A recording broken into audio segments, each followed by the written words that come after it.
Комисијата на Жан-Клод Јункер продолжува со работа, но како техничка, затоа што новиот состав на Европската комисија, што требаше да стапи на функција од утре, се уште не е комплетиран, бидејќи недостасуваат уште еврокомесари. The Juncker Commission will remain in office until the von der Leyen Commission is appointed, and this is in line with the well-known principle of ensuring public service continuity.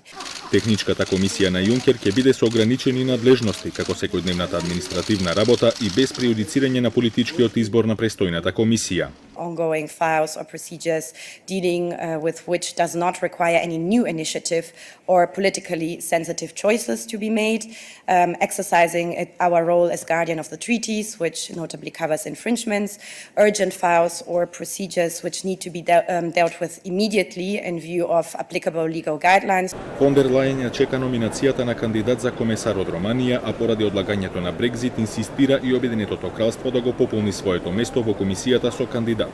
За сега Лондон одбива, но од Унијата потсетуваат дека ова е еден од условите под кој е прифатено одлагањето на Брекзит. Најоптимистичките најави се новиот состав да стапи на функција на 1 декември, но тоа е тешко остварливо. Покрај недостатокот на номинации од Романија и Велика Британија, се уште не се сослушани ниту кандидатите на Унгарија и Франција.